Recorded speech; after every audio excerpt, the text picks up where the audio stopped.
Vivimos en una sociedad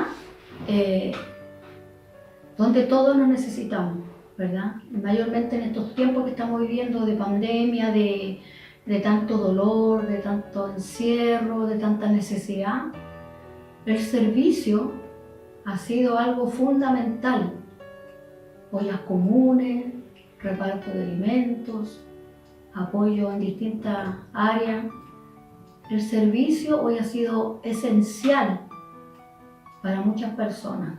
Todos nos necesitamos. Todos somos útiles. Por lo tanto, es un hábito que debemos de cultivar todas las personas. Servirnos. Ya el Señor nos dejó una lección del servicio.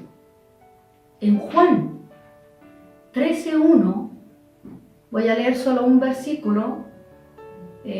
Jesús estaba cenando con sus discípulos y en un momento, dice la Escritura, se levantó de la cena y se quitó su manto y tomando una toalla se la ciñó, se la puso acá, ¿verdad? Luego puso agua en un lebrillo y comenzó a lavar los pies de los discípulos y a enjugarlos con la toalla con que estaba ceñido.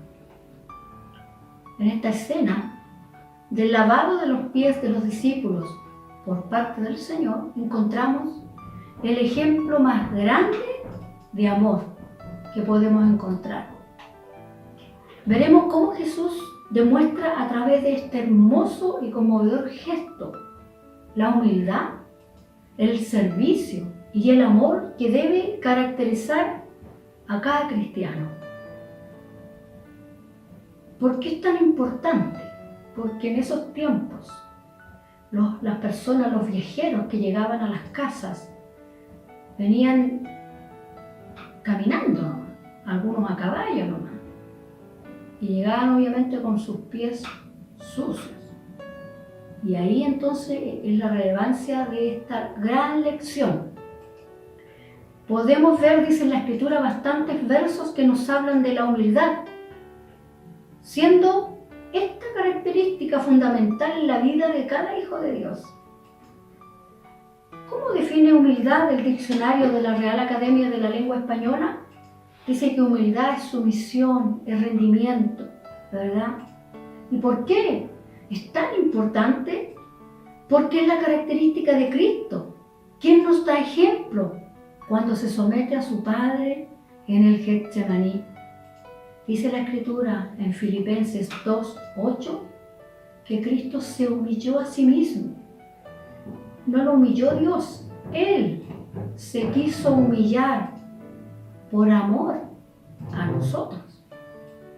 También diremos que es importante porque de esta manera somos capaces de quitar los ojos de nosotros mismos y darnos cuenta de la realidad, del contexto, de aquellas personas que nos rodean y que muchas veces ni siquiera sabemos que existen, ni siquiera sabemos que al lado nuestro a veces hay mucha necesidad y a veces no es de cosas materiales, a veces necesidad de ser escuchado, simplemente, o de estar al lado de alguien, una persona mayor que vive sola, a veces 10 minutos de estar ahí sentado con esa persona, para esa persona es la gran diferencia, ¿verdad?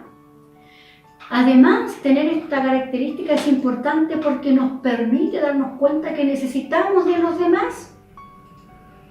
Y cumplimos así el deseo de Jesús de que fuéramos entonces un cuerpo con Él. Y entonces tenemos que considerar a Jesús, que siendo Él la cabeza de este cuerpo, nos dio el mayor ejemplo de humildad al venir a esta tierra. Ese fue el ejemplo mayor. No hay en el mundo otro gesto mayor de amor y de humildad que el que Dios se hubiese hecho hombre para venir a entregar su vida por todos nosotros. Se despojó de toda su gloria y se humilló hasta lo máximo. ¿Hasta cuándo? ¿Hasta dónde se humilló Jesús? Hasta el final, hasta que cumplió la labor que vino a realizar.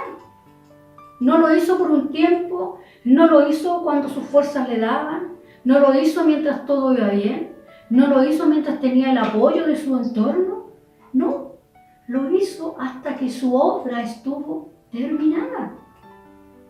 Por eso, la humildad, dice, no es entendida. Y tampoco lo fue en los tiempos de Jesús. No lo pudo entender Juan cuando Jesús se dirige a él y le dice, vengo para que me bautices. Y Juan, ¿cómo? Si tú siendo el Mesías, te voy a bautizar. Pero Jesús era humilde. Tampoco lo entendió Pedro, quien cuando Jesús le dice que le va a lavar los pies, le dice, ¿tú me vas a lavar a mí los pies? No, jamás. No lo entendió, no lo podía comprender, ¿verdad? Dice, la grandeza de Cristo, y es lo que Él quiere que nosotros aprendamos, es mirar siempre a los demás como superiores a nosotros mismos, en el amor, en la misericordia, ¿verdad? Pero hablamos de lo que era un poquito la humildad. ¿Qué podemos decir del servicio? Es una manifestación de la humildad anteriormente vista. Es decir, la humildad es un concepto que se muestra en el gesto, en la acción, ¿verdad? Servicio es en el cual estaba comprometido no solo el corazón de Jesús, sino también su cuerpo, puesto que se inclina como siervo, como lo haría un esclavo ante su amo. ¿Quiénes eran los que lavaban los pies de los viajeros? Eran los esclavos de las casas. Jesús era considerado un rabí, un maestro, y él se agacha, pone agua él mismo, no pide que le pongan agua, él mismo lo hace todo el trabajo. Y se pone la toalla y le lava los pies que no estaban bonitos, que no estaban limpios. Él lo hace, ¿verdad? No podemos nosotros ni siquiera imaginarnos un poco lo que habrán sentido los hombres que estaban allí. Ellos estaban acostumbrados a ver a su maestro haciendo portentos, milagros, levantando muertos, sanando personas, hablándole al mar y al viento que se detuviera. Ellos no podían creer cómo este Señor, con ese poder, con esa autoridad, con esa majestad, estaba agachado, lavándole los pies. No se podía creer eso. Es que el verdadero servicio mira las necesidades de los otros. Se olvida de las propias, se olvida de su orgullo. No, porque está viendo lo que el otro necesita. ¿No es cierto? Servir a los otros debe ser un orgullo. Y por ningún motivo debe verse como algo vergonzoso o humillante, ¿verdad? Nadie debe sentirse triste o disminuido por ayudar a los demás, sino que tiene que sentirse contento, alegre, porque está ayudando a los otros, ¿verdad? Este mundo lleno de egoísmo nos educa y nos condiciona solo para recibir. Más la palabra del Señor nos dice, bienaventurado es dar, es más bienaventurado dar que recibir. Tomando esta palabra podemos decir entonces que dar es un principio para ser feliz. Jesús se dio por nosotros en una lección dramática. Él se entrega por todos nosotros. El Señor nos ha llamado a nosotros a servirnos los unos a los otros.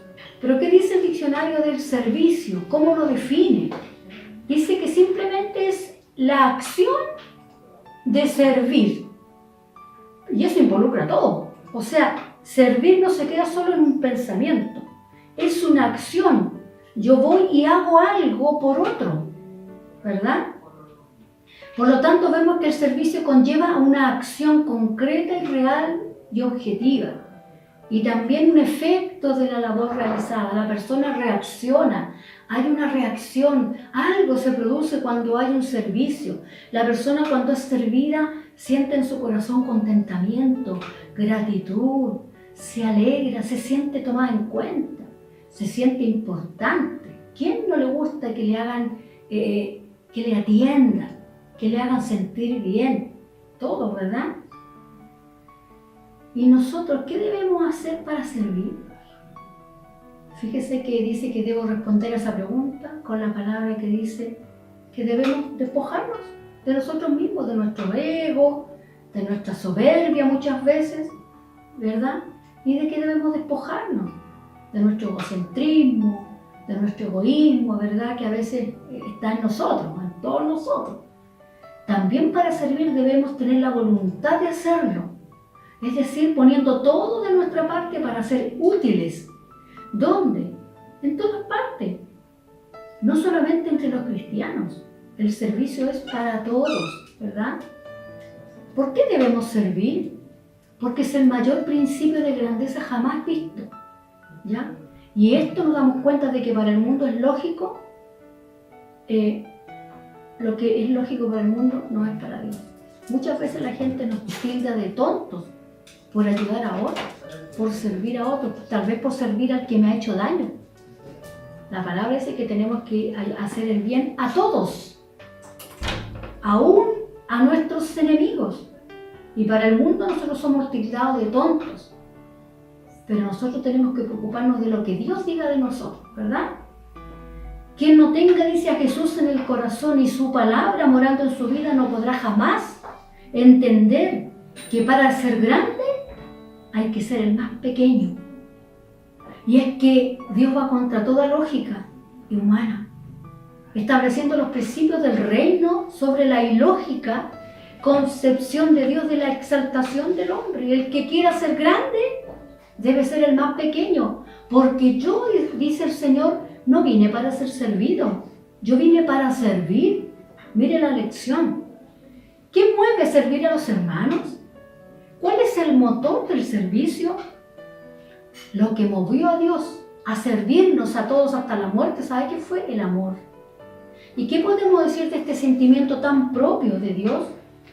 Es amor. ¿Qué es sentimiento? Inclinación. Es la voluntad de hacerle el bien a cualquiera, al que esté por delante, al que lo necesite. Jesús es la expresión máxima de este amor. Entonces tenemos que servirnos los unos a los otros. ¿Tenemos entonces que lavarnos los pies? No creo que haya sido eso lo que Jesús quiso que nosotros hiciéramos.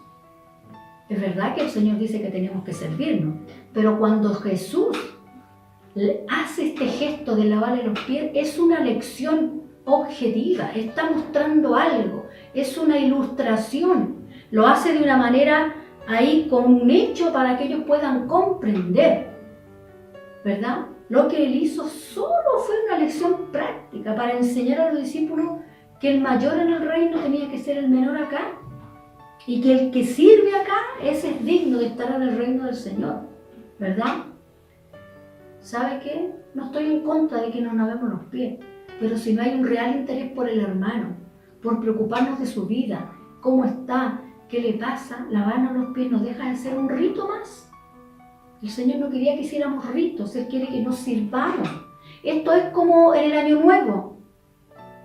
Ven todos los vecinos a darnos el abrazo y resulta que en todo el año ni siquiera sabemos ni nos saludamos. Entonces el rito no es lo importante aquí. El Señor no nos dijo lávense los pies. ¿Sabe lo que dijo? Sírvanse. Como yo he hecho con ustedes, hagan ustedes también. Pero no le está diciendo lávense los pies. No, le está diciendo sírvanse. Porque esto que yo hice aquí de lavarnos los pies es un servicio. ¿Verdad? Hoy lavarnos los pies no tiene ningún sentido. En ese tiempo tenía sentido, porque el viajero venía con los pies sucios, muy sucios. Tenía sentido que le lavara los pies, pero hoy no tiene sentido. Hoy lo que el Señor quiere es que nos sirvamos, que estemos atentos de las necesidades de nuestros hermanos, que lo estemos llamando por teléfono, que estemos ahí cuando nos requiera, que sepamos lo que le está sucediendo. Eso el Señor quiere que hagamos. No que nos lavemos los pies un día y después no tengamos más idea del hermano. El Señor quiere que nos sirvamos de verdad y no solo que cumplamos un rito. Cuando yo sirva a mi hermano, a ese hermano yo le podré lavar los pies, ¿verdad? ¿Por qué? Porque el ejemplo lo dio Jesús.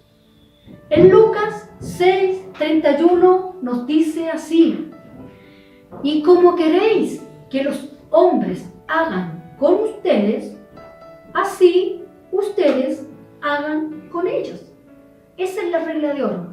¿Qué quieres tú que te hagan? Que te sirvan, que te escuchen, que te atiendan, que te abracen tal vez, que te llamen por teléfono.